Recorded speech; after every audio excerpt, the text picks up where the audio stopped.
একজন শিক্ষক ক্লাসরুমে ঢুকে একটি ছাত্রীর দিকে অবাক দৃষ্টিতে তাকিয়ে রইল। কিছুক্ষণ তাকিয়ে থাকার পর মেয়েটাকে ইশারা দিয়ে দাঁড়াতে বলল। মেয়েটা দাঁড়ালো। দাঁড়ানোর পর তাকে প্রশ্ন করলো, আচ্ছা তোমার কি বিয়ে হয়েছে? মেয়েটা তখন লাজুক চেহারা নিয়ে উত্তর দিল আর বলল, হ্যাঁ স্যার আমার বিয়ে হয়েছে, আমার 2 বছরের একটা সন্তানও আছে। তখন শিক্ষক সকলের উদ্দেশ্যে বলতেছে, আজকে তোমাদের সকলের মধ্যে থেকে একজনের প্রিয় মানুষের নাম জানবো। তখন শিক্ষক সেই মেয়েটাকে ডাক দিয়ে তার হাতে একটি চক আর ডাস্টার দিয়ে বলল, আচ্ছা তুমি শিক্ষক, যাও ভোটে চলে যাও। মেয়েটি ভোটের সামনে চলে গেল। তারপর শিক্ষক তাকে বলতেছে, এখানে তুমি 10 জন প্রিয় মানুষের নাম লেখো। মেয়েটি 10 জন প্রিয় মানুষের নাম লিখলো। তারপর বললো, এখানে 10 জন প্রিয় মানুষের পরিচয় লিখো। মেয়েটি সেই 10 জন মানুষের পরিচয় লিখলো।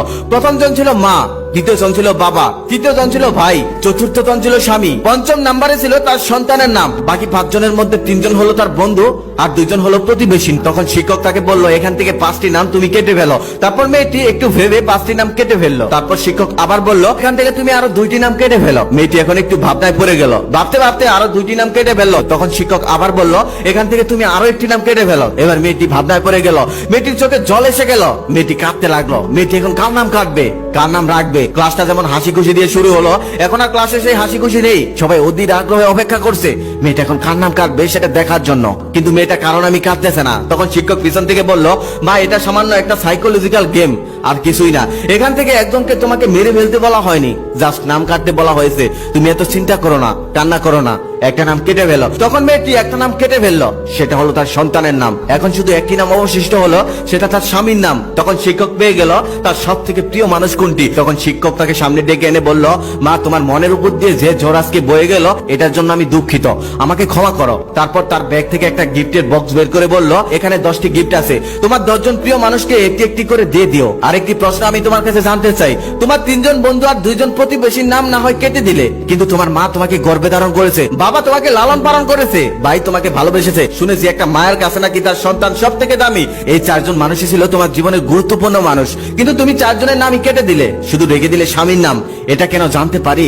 তখন মেয়েটা বলতে লাগলো, আমার 3 জন বন্ধু আর 2 জন প্রতিবেশীর নাম আমি প্রথমেই কেটে দিলাম, কারণ আমার স্বামী আছে, সন্তান আছে, তারাই আমার সব থেকে ভালো বন্ধু। তারপর যখন আপনি আরো 2 জনের নাম কাটতে বললেন, তখন আমি একটু চিন্তায় পড়ে গেলাম। তারপর ভেবে দেখলাম বাবা মা তো আর সারা জীবন বাঁচে না, তাই বাবা মায়ের নাম কেটে দিলাম। তারপর যখন আপনি আরো একজনের নাম কাটতে বললেন, তখন আমি আরো চিন্তায় পড়ে গেলাম, বাবা মা না থাকলে ভাই হয়তো একটু খোঁজ নিত। তারপর আমি কিছুক্ষণ ভেবে সেই ভাইয়ের নামও কেটে দিলাম। কিন্তু তারপর যখন আপনি আরো একজনের নাম কাটতে বললেন, তখন আমি আর কারণ আমি কাটতে পারছিলাম না, কারণ আমার স্বামী সন্তানই তো সব। তারপর আমি এক সময় ভাবলাম, আমার সন্তান হয়তো বড় হয়ে বিয়ে করবে, বিয়ে করার পর হয়তো আমাকে ভুলে যেতেও পারে, এমনটা হয় আমাদের সমাজে। কিন্তু আমার স্বামী, সে তো আমাকে কখনো ভুলে যাবে না, সে তো আমাকে কখনো ছেড়ে যাবে না, সে তো আমার পৃথিবীর সব থেকে ভালো বন্ধু। সে সুখে দুঃখে সবসময় আমার পাশে থাকে, এমনকি আল্লাহ চাইলে মৃত্যুর পর জান্নাতেও সে আমার সাথে থাকবে।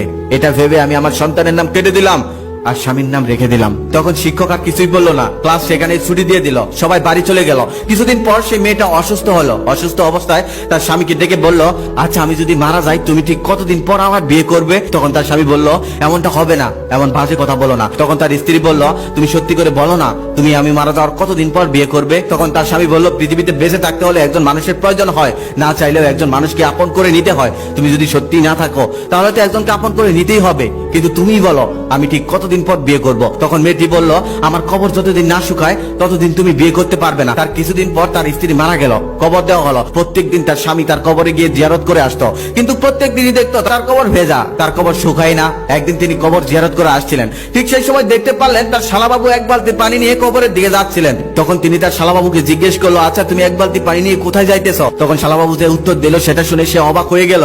সে বলল, আমার আপু মৃত্যুর আগে আমাকে বলে গেছে প্রত্যেক দিন আমার কবরে এক বালতি করে পানি দিতে, আমার কবর যেন কখনোই না শুকায়। এটাই তোর কাছে আমার জীবনের সব থেকে বড় চাওয়া। তাই আমি আমার বোনের ইচ্ছে পূরণ করতে প্রত্যেক দিন আপুর কবরে এক বালতি করে পানি আমি দিয়ে যাই, যেন তার কবর কখনোই না শুকায়। এই গল্প থেকে কি শিখতে পারলেন জানেন? একটা মেয়ে কখনোই তার স্বামীর বা কাউকে দিতে চায় না, আর একটা মেয়ে তার স্বামীকে ঠিক কতটা ভালোবাসে। মেয়েরা একটু বুঝতে চাইবে না, তবে আপনি যদি বুঝিয়ে নিতে পারেন এটা কোনো সমস্যা না। মেয়েদের ভালোবাসা বুঝতে শিখুন। স্ত্রীকে যত ভালোবাসা দিবেন সে তত মিষ্টি হবে, স্ত্রীকে যত অবহেলা করবেন সে তত ঝাঁঝালো হবে।